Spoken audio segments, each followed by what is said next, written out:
जय हिंद। मैंने पिछला वीडियो डाला था the smart HP smart achiever पर।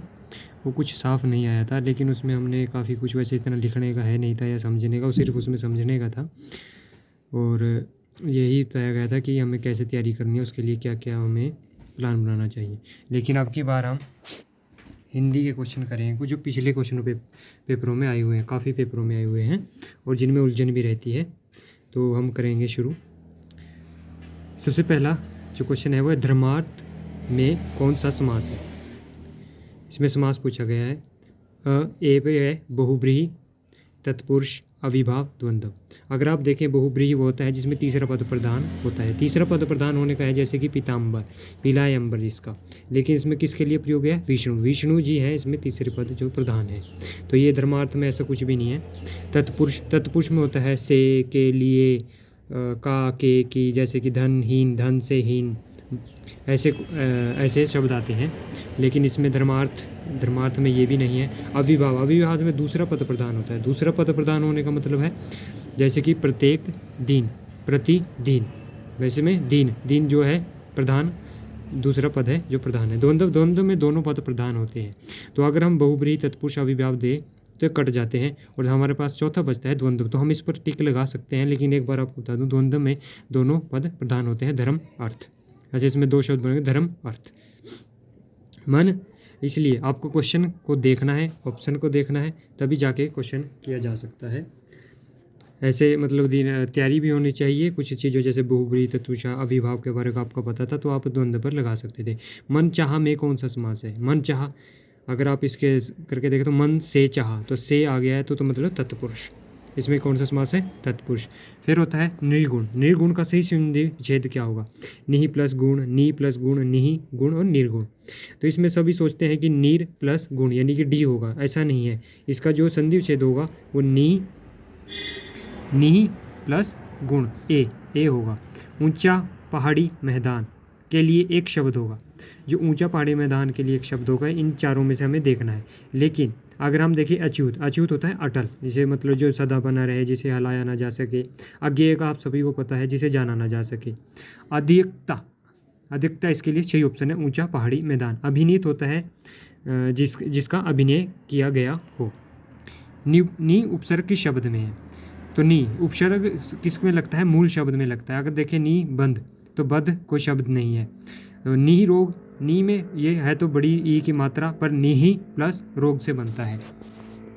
इसका जो शब्द होता है वो मूल निरोग का, अगर आप देखेंगे तो निहि प्लस रोग, इससे बनता है निरोग। तो इसका जो आंसर होगा सही वो बी होगा, बी नी रोग। फिर आ जाता है लिखाई। अगर शब्द में प्रत्यय है, अगर आप लिखाई में जो मूल शब्द देखेंगे वो है लिख, मतलब जो प्रत्यय उपसर्ग में मूल शब्द देखना होता है लिख। अगर लिख के बाद देखें तो ई पूरा लिखाई नहीं बनेगा, ई से भी पूरा फिर लिखी आ जाएगा। अगर खाई बनेंगे तो फिर ली का कोई शब्द मूल शब्द नहीं है। और आई होता है आई, लिख प्लस आई। प्रत्यय होता है जो अंत में लगता है और उपसर्ग शुरू में होता है, यानी कि आदि में। शक्ति का उपासक, शिव होता है शिव के लिए, शाक्त होता है शक्ति का उपासक, और वैष्णव होता है विष्णु का उपासक, सनातन होता है जिसका आदि न अंत। काम आना मुहावरे का अर्थ है, काम आना मुहावरे का अर्थ है मार देना, सावधान होना, युद्ध में मरना, उपयोग होना। लेकिन इसका अर्थ होगा युद्ध में मरना, ना कि उपयोग होना। तो ये कुछ उलझन वाले क्वेश्चन हैं, इन्हें हमेशा याद रखना। लघु उर्मी, लघु उर्मी शब्द का सही संधि विच्छेद लघु प्लस उर्मी या लघु उर्मी, सी लघु प्लस उर्मी, डी नहीं। तो इसका सही होगा सी, इसका सही शब्द होगा सी, लघु प्लस उर्मी, ऊ बड़े ऊ वाला उर्मी आएगा। यदि परिश्रम नहीं करोगे तो पछताना पड़ेगा, कौन सा वाक्य है? तो इसमें देखिए आप संयुक्त वाक्य है। संयुक्त वाक्य वह वाक्य होता है दो वाक्यों को जोड़कर होता है, लेकिन यहाँ परिश्रम नहीं करोगे और पछताना होगा, ये अलग अलग वाक्य नहीं बनेंगे। सरल वाक्य सीधा वाक्य होता है। मिश्र वाक्य होता है यदि, जैसे कि परंतु आदि, परंतु इसलिए आदि लगता है तो इसमें तो लग रहा है, तो यदि परिश्रम नहीं करोगे तो पछताना पड़ेगा। तो कौन सा वाक्य है? मिश्र वाक्य। निमिन, अब आप देखें 11, निमिन में से परिणामवाचक विशेषण है। परिणामवाचक विशेषण हमें देखना है, वे 10 आदमी हैं, तो 10 आदमी संख्यावाचक विशेषण है क्योंकि यहाँ 10 आदमी गिनती हो रही है, वे भाग रहे हैं, इसका कोई मतलब नहीं रह जाता। गाय 10 किलो दूध देती है, यानी कि यहाँ 10 किलो यह मात्रा है, मतलब मात्रा का जहाँ प्रयोग होता है उसे कहते हैं परिणामवाचक विशेषण। 10 किलो दूध, 10 किलो घी, ऐसे मतलब जहाँ मात्रा का प्रयोग होता है। तत्सम शब्द, अब अगर आप देखें तत्सम शब्द होते हैं जो संस्कृत वाले शब्द यूं के यूं ही हिंदी में आए हुए हैं, लेकिन अब अगर आपको नहीं भी ज्ञान है तो आपको ऐसा होना चाहिए, इनमें से एक शब्द देख लो, या तो आपको तद्भव का पता होना चाहिए या आपको पता होना चाहिए तत्सम का। अगर आप इन चारों में से देखेंगे तो त्वरित आपको पता है संस्कृत का ही शब्द है, तो आप इस डी पर लगा देंगे, आपको किसान, घाट, भेद इनके बारे में उलझने की जरूरत नहीं है। बेमेल शब्द का चयन कीजिए। बेमेल होता है कि जो इनसे निकल, अंतर, प्रकार, भेद, फर्क। अगर आप देखें प्रकार और भेद, अगर हम कह सकते हैं किसी चीज़ के इतने प्रकार हैं, उसके इतने भेद हैं, तो ये दोनों एक हो जैसे हैं, मतलब हमने दो को तो चुन लिया। अब इन अंतर और फर्क, शब्द तो इनका भी एक जैसा है, लेकिन अंतर जो है हिंदी शब्द है, फर्क विदेशी भाषा का शब्द है, तो इसलिए इसका जो बेमेल शब्द होगा 13 का डी।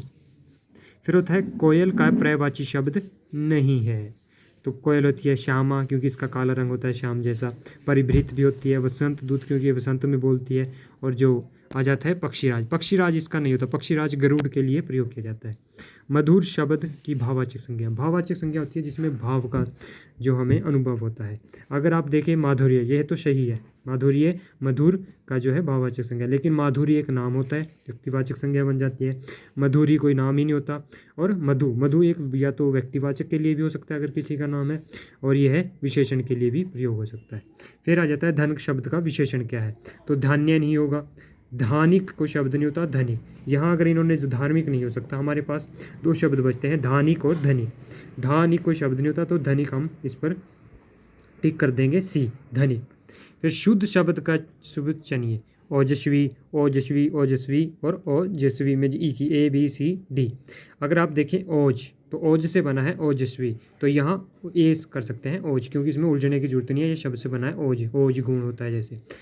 फिर आ जाता है अनुसरण, अनुसरण का प्रयोग करना है, तो इसमें से सही शब्द हमें सुनना है, शुद्ध शब्द कौन सा है, तो इसका है बी, अनुसरण। इसके लिए आपको ज्ञान होना चाहिए शब्दों का।